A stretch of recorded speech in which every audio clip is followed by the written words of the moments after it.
Welcome to the Point. As we get nearer the end of session for the year, we don't know exactly how much nearer, it's time to check in with legislative leadership and the governor to talk about what's left to be done in the state House and Senate in 2023 and what's on tap for 24. We start with House Republican leader Representative Matt Hall. Representative, let's talk a little bit about where we are. We are moving into what I at least assume are the final weeks of the session, because I assume, I don't put words in your mouth, I assume that Democrats are going to adjourn early, we've talked about this before, in order, among other things, to get the presidential primary bill to take effect in time for the primary to be February 27th. If all of that kind of falls in place, there's not much time to get things done, but there's some pretty heavy lifting out there. And I want to start by talking about energy. Democrats have introduced bills that would dramatically change the way energy is produced, the way it's regulated, and how it would really impact the people of the state of Michigan. I know you have not been happy with some of these bills and have made that very clear. Tell me what's your take on what they're trying to do and what, if anything, you see wrong with that. Yeah, so what the Democrat proposals are to ban natural gas by either 2035 or 2040, depending on what the chamber is. You know, the House has one version, the Senate has another. But the point is, no matter how they mask it, what they're trying to do is ban natural gas.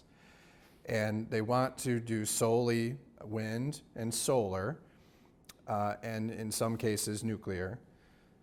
And that's just not realistic.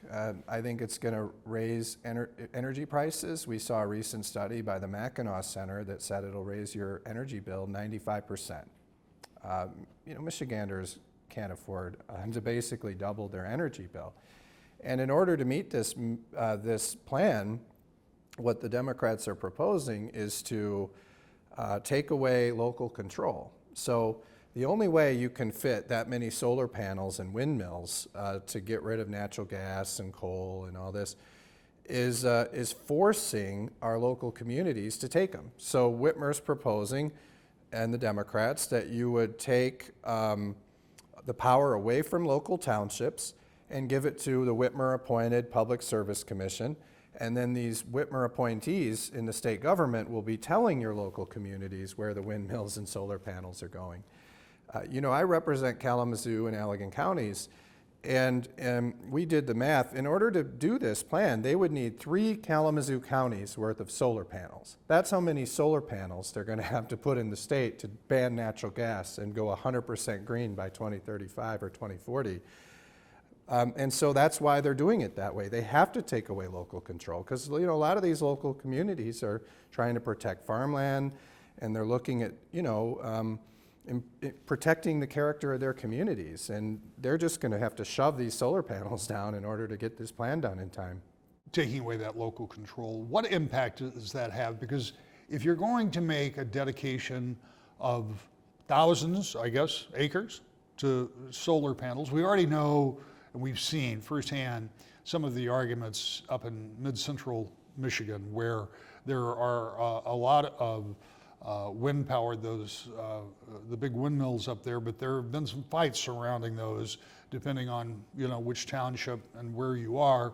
And so they exist some places and they don't in others. But if you're talking about using acres of land that can't otherwise be used for anything else, what does that do to farmland prices? What does that do to usage in general in a state where agriculture is one of our top industries? Well, that's a great point, and I think a lot of local communities are concerned about that. And also the Farm Bureau has come out opposed to what the Democrats want to do on these solar and wind siting for that very reason. And when we're looking at this, the goal of all this is, I guess, to save the climate. That's what Governor Whitmer is trying to do. Well, we looked it up. I mean, China is permitting new coal plants every month right now. So, China doesn't care about Gretchen Whitmer's plan to save the environment. Most of these wind and solar components come from China. We looked it up, it's like 80% of the components come from China. So they're building these with coal plants.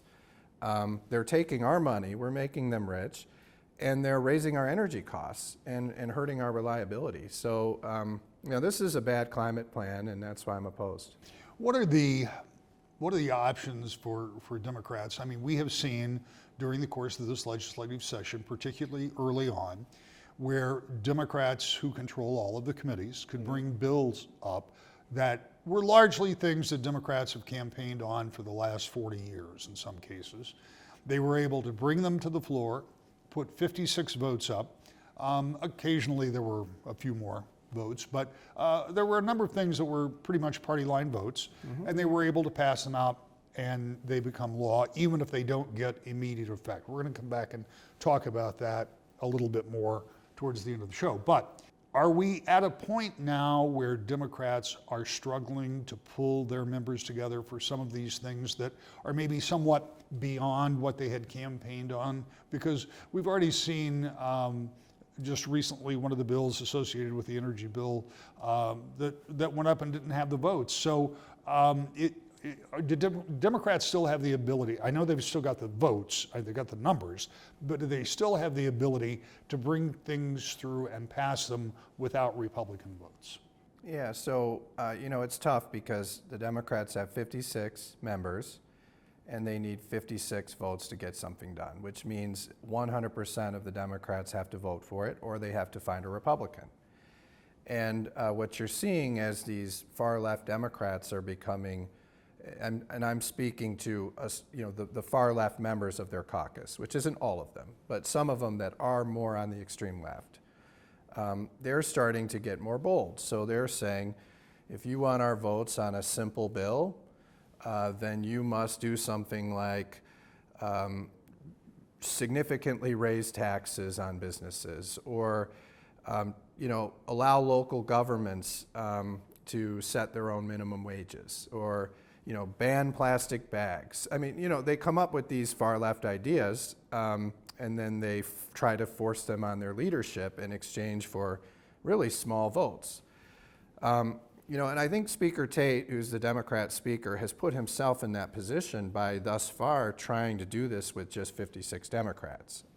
What I'm trying to do with the Republican caucus, number one, is stick together and try to work with him and say, look, rather than what you're doing now, which is trying to pander to the extreme far left of your caucus, meet us in the middle and let's drop some of these more extreme ideas, like the energy package to ban natural gas and some of these other ideas, and let's move in a direction together like 80% of people would agree with. Let's work on regulatory changes that would make it easier to start a business in Michigan. Let's look at other ways we can help improve the environment in the state. Let's work together to improve our reading scores, in schools, right? Let's help make our communities safe. I mean, people agree with this. So we don't have to do this extreme stuff. We can work together in the middle, and I will always have my hand extended to him to do that, and I hope that he takes me up on it, and that will be good for the state of Michigan. And there may be a couple of things that change that dynamic, and again, more conversation to come, but I want to talk a little bit about something you've said a couple of times, because when I first heard it, I was a bit taken aback, and that is banning natural gas. As it was explained to me by Senator McCann, who heads up the Energy Committee over in the Senate, they're talking about banning natural gas as it pertains to energy production, not necessarily banning natural gas that comes to my house to run my cooktop. So is that your understanding? Because I know that the first time that I heard it and read it, it was online, and the list of comments underneath it were all concerning personal use of natural gas. Well, we've had votes here last year in the legislature because what we're seeing another push by Democrats to actually ban natural gas appliances in construction of homes. And I remember last year when the Republicans had control, we had a hearing and we were trying to move a bill that would stop local governments from banning natural gas appliances. All these people came from Ann Arbor and they said, don't pass this bill, we're not trying to do this. And I said, well, there's like 200 of you people here. If you're not trying to do this, then why do you care? Why are you guys all here? And so we actually put up a vote on that last year, and a number of the Democrats voted to ban natural gas appliances in the state. So, you know, maybe the Democrats are divided on that issue, but in the real world, people want their natural gas stoves. They want gas appliances in their home, and you know, those Democrats that are trying to ban those appliances are way out of step with the public.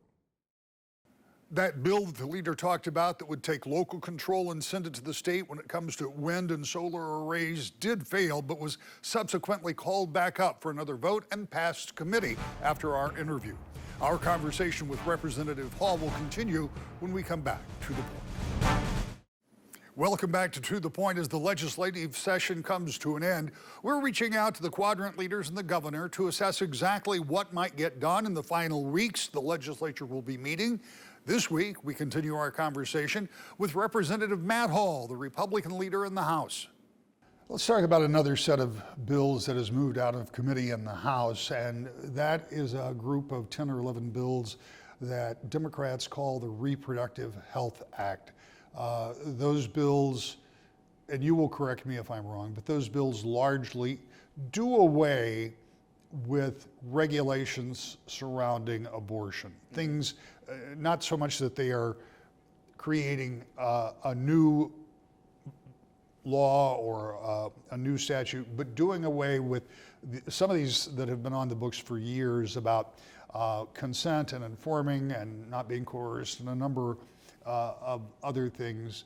I know Republicans have been opposed to that as we speak, and this, I appreciate, could change. At least one Democrat has been opposed to it.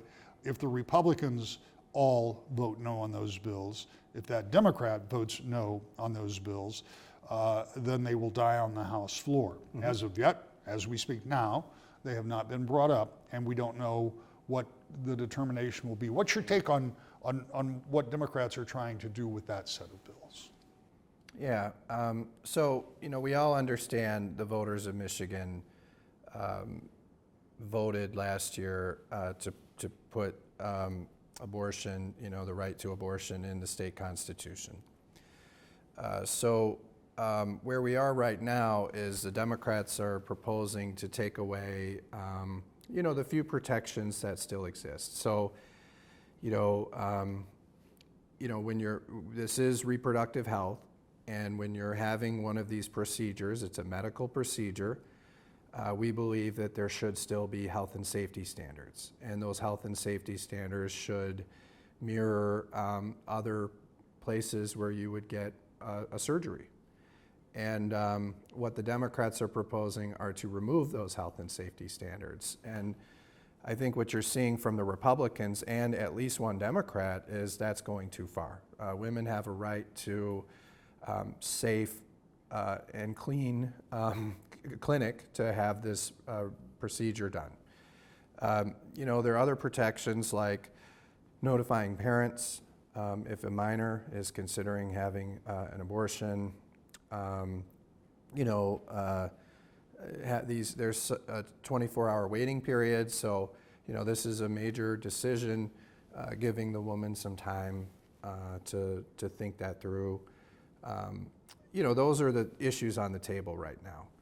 And so what the Democrat Karen Whitsett is saying, and the Republicans, is this is going too far. This is not what the voters intended.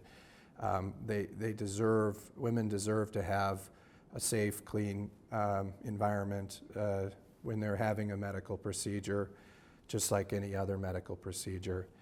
And we shouldn't try to make it a less clean or healthy environment. So you see it, a Democrat finally standing up and saying this is going too far. So I think you'll see the Republicans continue to be unified on this. And as long as there is at least one Democrat holding it up, you won't see this bill come up for a vote. All right, let's talk about bringing things up for a vote and the dynamic in the House and where we are. You described earlier what you believed Speaker Tate's position was, and that my interpretation of that is there are some of those folks in the Democratic Party that are not willing to stay in lockstep with what leadership wants unless they get something that they want, which is Right. not unheard of. It's not that unusual. Right. So if that's your assessment of where leadership is in the majority, then what does that set up for two members of the House that are Democrats are running for mayors in their respective cities? If they win, there would be a 54-54 tie, Yep. at least for a few months. I would think it would take 90 days or so to get a special election done. So if that happens, and let's say, for example, the reproductive health or the energy packages don't move at the end of this year, the odds on them moving early next year are even less. So what does that look like for the legislature, for the end of this session and the beginning of the next? So, again, as you described, the Democrats appear to be planning to adjourn early for the year this year because Gretchen Whitmer wants to move up the Democratic presidential primary, and there's a procedural reason why she has to do that. So that would go through the end of the year. So many people think we'll be done at the end of October or early November in order to help them do that.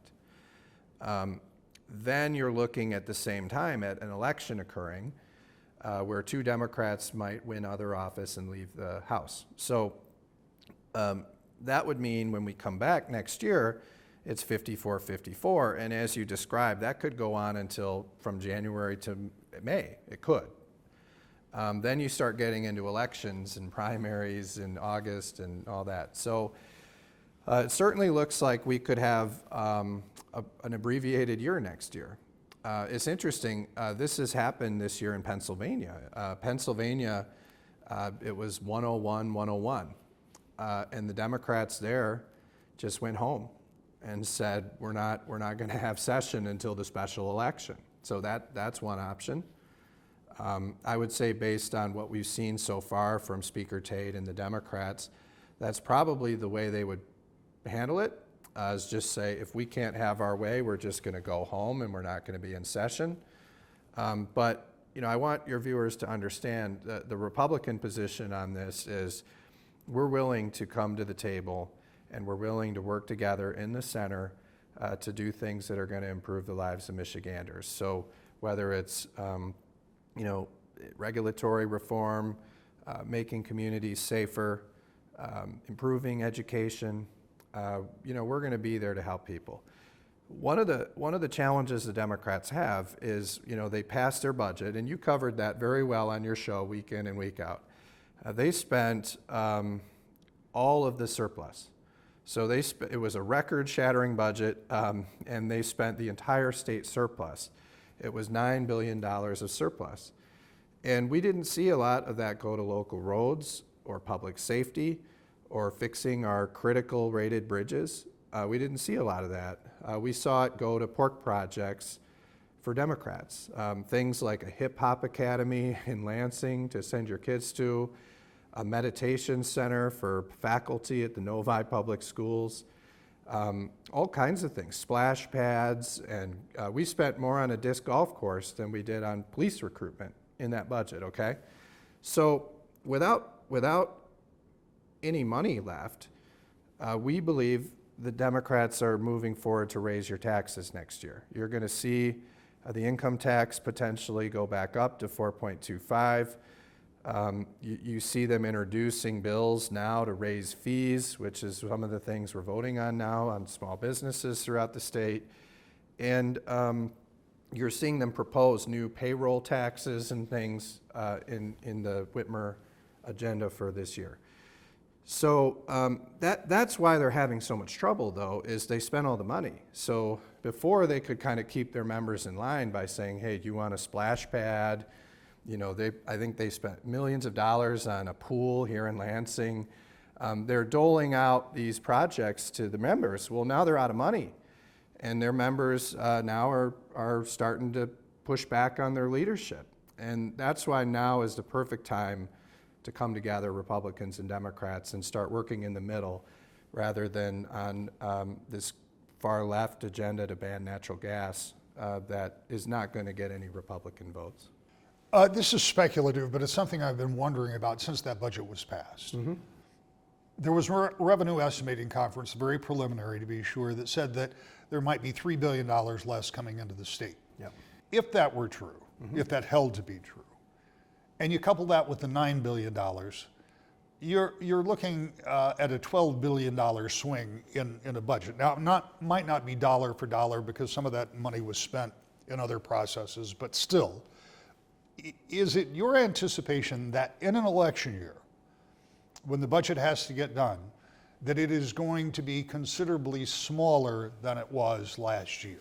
Yeah, it has to be. I mean, I think when I started, we spent $57 billion. That was 4 years ago. I think we spent $81 billion this last budget. That can't go on forever. Now, like I said, the Democrats are proposing to raise fees to do it. The income tax is going up next year. They've created a population council, which I believe is looking at other ways to raise taxes because they haven't funded our local roads, and the education scores are not where they need to be. And so I think you'll see Democrats raising taxes to try to do that because this budget is going to be smaller.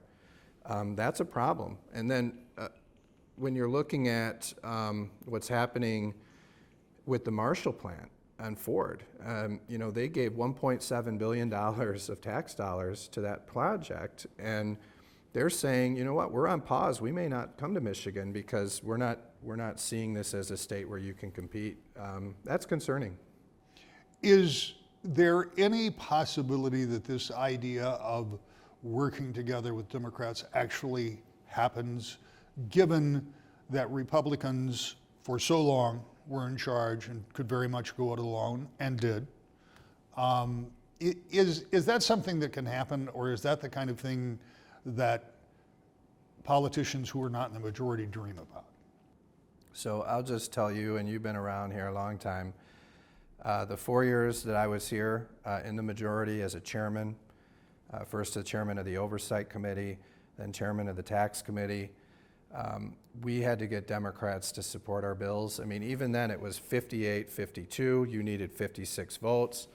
We have a few members in our caucus that are pretty conservative, and they don't want to vote for a lot of the bills. And so we had to figure out ways to get 2, 3, 4 Democrats, or even 10 or 15 Democrats to go along, and we'd have to get Governor Whitmer to sign the bills. And over the last 4 years, we got a lot of legislation done. So that's what you have to do. We're not seeing that from the Democrats this time. Rather than go get 5 or 10 Republicans to help them, they're trying to do it alone. It's not working.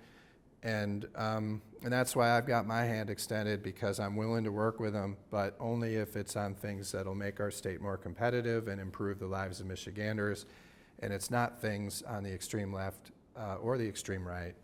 I think the people of Michigan want us to work in the middle, and I'm prepared to work with the Speaker to do that. And I hope he'll take me up on it, because otherwise you're not going to see very much getting done, as his Democrat caucus is very fractured. The legislature could adjourn at any time, though most believe it will be in early November. Over the next few weeks, we'll talk about that as we reach out to other legislative leaders, and you'll hear our conversation with Governor Whitmer next week right here, To the Point.